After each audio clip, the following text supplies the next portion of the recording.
Hi friends, आप सभी कैसे हो। आशा करता हूं कि आप सभी अच्छे होंगे।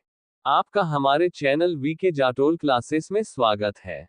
आज के इस वीडियो में हम 3 अक्टूबर 2025 के मुख्य करंट अफेयर्स और उसके एक्सप्लेन के बारे में चर्चा करेंगे। प्रश्न नंबर 1, हाल ही में कौन एंड्योरेंस साइकिलिंग इवेंट टूर दे थार 2025 की मेजबानी करेगा? ए राजस्थान, बी गुजरात, सी असम, डी इनमें से कोई नहीं।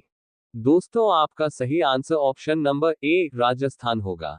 राजस्थान के बीकानेर से, जहां थार रेगिस्तान की चुनौतियों के बीच एक ऐतिहासिक cycle race Tour de Thar 2025 की शुरुआत होने जा रही है। नई दिल्ली में एक कर्टन रेज कार्यक्रम के दौरान केंद्रीय कानून मंत्री अर्जुन राम मेघवाल और केंद्रीय खेल मंत्री डॉक्टर मनसुख मांडविया ने रेस के लोगो, टी शर्ट और पोस्टर का अनावरण कर इसे आधिकारिक रूप से लॉन्च किया। टूर द थार का पहला संस्करण 23 नवंबर को बीकानेर के नौरंगदेसर से शुरू होगा और देशनोक में समाप्त होगा। इस साहसिक प्रतियोगिता में पेशेवर और शौकिया मिलाकर 2500 से अधिक प्रतिभागियों के शामिल होने की उम्मीद है। रेस में 100 किलोमीटर, 200 किलोमीटर और 300 किलोमीटर रिले की 3 प्रमुख श्रेणियां रखी गई हैं। इस आयोजन का मुख्य उद्देश्य खेल को बढ़ावा देने के साथ साथ राजस्थान की संस्कृति और पर्यटन को विश्व मंच पर लाना है। प्रश्न नंबर 2, हाल ही में किस राज्य ने अपनी तरह का पहला एकीकृत न्यूरो पुनर्वास केंद्र प्रयास शुरू किया है? A Kerala, B Goa, C Punjab, D इसमें से कोई नहीं। दोस्तों, आपका सही answer option number B Goa होगा। आयुष मंत्रालय ने अखिल भारतीय आयुर्वेद संस्थान गोवा में देश का पहला एकीकृत न्यूरो पुनर्वास केंद्र प्रयास शुरू किया है। यह अपनी तरह का पहला बहुविषयक केंद्र है, जो विशेष रूप से तंत्रिका संबंधी और विकासात्मक चुनौतियों का सामना कर रहे बच्चों के लिए समर्पित है। प्रयास में आयुर्वेद, फिजियोथेरेपी, योग, स्पीच थेरेपी, वाणी चिकित्सा, ऑक्यूपेशनल थेरेपी, व्यावसायिक चिकित्सा और आधुनिक बाल चिकित्सा को एक ही छत के नीचे लाया गया है। इस केंद्र का उद्घाटन 10वें आयुर्वेद दिवस के अवसर पर केंद्रीय आयुष राज्य मंत्री स्वतंत्र प्रभार प्रतापराव जाधव और विद्युत राज्य मंत्री श्रीपद येसो नाइक की उपस्थिति में किया गया। केंद्रीय मंत्री प्रतापराव जाधव ने इसे देखभाल और आशा का एकीकृत मॉडल बताया, जिसका उद्देश्य केवल उपचार प्रदान करना नहीं, बल्कि रोगियों और उनके परिवारों के जीवन में नई उम्मीद और गुणवत्ता जोड़ना भी है। ये पहल पारंपरिक ज्ञान और आधुनिक चिकित्सा के समन्वय का एक उत्कृष्ट उदाहरण है, जो बाल चिकित्सा न्यूरो देखभाल को नई ऊंचाइयों तक ले जाएगा। प्रश्न नंबर 3, हाल ही में कहां भारत के पहले डुगोंग संरक्षण रिजर्व को IUCN की मान्यता मिली है? A Gujarat, B Tamil Nadu, C Odisha, D इनमें से कोई नहीं। दोस्तों, आपका सही answer option number B Tamil Nadu होगा। हाल ही में अंतर्राष्ट्रीय प्रकृति संरक्षण संघ यानी IUCN ने भारत के पहले डुगोंग संरक्षण रिजर्व को अंतर्राष्ट्रीय मान्यता प्रदान की है। यह महत्वपूर्ण रिजर्व तमिलनाडु की पाक खाड़ी में स्थापित किया गया है।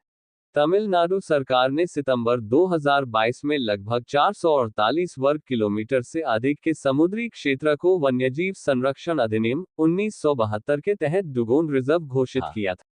यह क्षेत्र 12,250 हेक्टेयर समुद्री घास भूमि से भरा है, जो डुगोंग का मुख्य भोजन है। डुगोंग एक समुद्री शाकाहारी स्तनपायी जीव है, जिसे आम भाषा में समुद्री गाय भी कहा जाता है। यह समुद्री पारिस्थितिकी तंत्र में संतुलन बनाए रखने में महत्वपूर्ण भूमिका निभाता है। IUCN की रेड लिस्ट में इसे संवेदनशील श्रेणी में रखा गया है। भारत में यह मुख्य रूप से पाक खाड़ी, मन्नार की खाड़ी और अंडमान निकोबार द्वीप समूह के जलक्षेत्रों में पाया जाता है।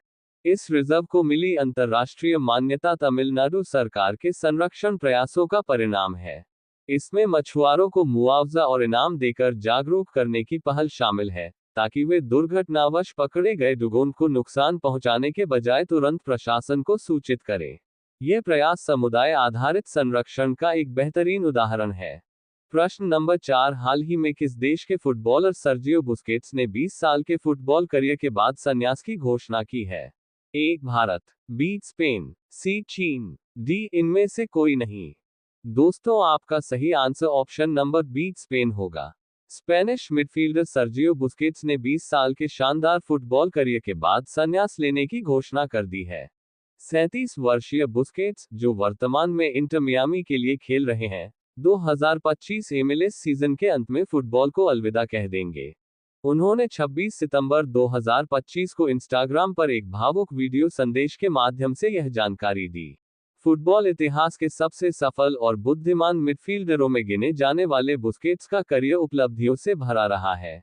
उन्होंने बार्सिलोना की मशहूर ला मासिया अकादमी से शुरुआत की और 15 वर्षों तक क्लब के लिए 722 मैच खेले। बार्सिलोना के साथ उन्होंने कुल 32 प्रमुख खिताब जीते, जिनमें 3 यूईएफए चैंपियंस लीग और 9 ला लीगा खिताब शामिल हैं।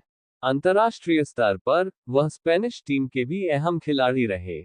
उन्होंने 143 मैच खेले और स्पेन को 2010 का फीफा विश्व कप और 2012 का यूएफए यूरो कप जिताने में महत्वपूर्ण भूमिका निभाई थी। प्रश्न नंबर 5, हाल ही में आईएसएसएफ जूनियर विश्व कप कहां शुरू हुआ है? ए, नई दिल्ली, बी, मुंबई, सी, सूरत, डी, इनमें से कोई नहीं। दोस्तों, आपका सही आंसर ऑप्शन नंबर ए, नई दिल्ली होगा। नई दिल्ली में आयोजित 11वें आईएसएसएफ जूनियर वर्ल्ड कप 2025 में भारतीय दल ने जोरदार शुरुआत की है। पहली बार भारत की मेजबानी में हो रही इस अंतर्राष्ट्रीय प्रतियोगिता के पहले ही दिन भारतीय निशानेबाजों ने कुल 5 पदक जीतकर देश का नाम रोशन किया। सबसे बड़ी उपलब्धि महिला 50 मीटर प्रोन राइफल स्पर्धा में रही, जहां भारतीय खिलाड़ियों ने ऐतिहासिक क्लीन स्वीप किया। अनुष्का ठाकुर ने शानदार प्रदर्शन करते हुए स्वर्ण पदक जीता, जबकि अंशिक ने रजत और आध्या अग्रवाल ने कांस्य पदक अपने नाम किया। इसके अलावा पुरुष 50 मीटर प्रोन राइफल इवेंट में भी भारत ने दम दिखाया।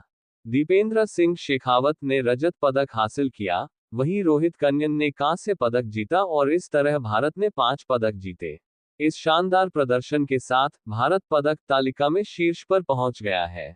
Doctor Karni Singh shooting range में ये प्रतिष्ठित प्रतियोगिता 2 अक्टूबर तक चलेगी और भारतीय दल से आने वाले दिनों में और भी बेहतरीन प्रदर्शन की उम्मीद है। यदि दोस्तों आपको हमारा यह वीडियो अच्छा लगा हो तो वीडियो को लाइक शेयर जरूर करें, साथ ही हमारे चैनल वीके जाटोल क्लासेस को सब्सक्राइब जरूर करें ताकि हमारे चैनल पर अपलोड होने वाली प्रत्येक वीडियो का नोटिफिकेशन आप तक तुरंत पहुंच सके।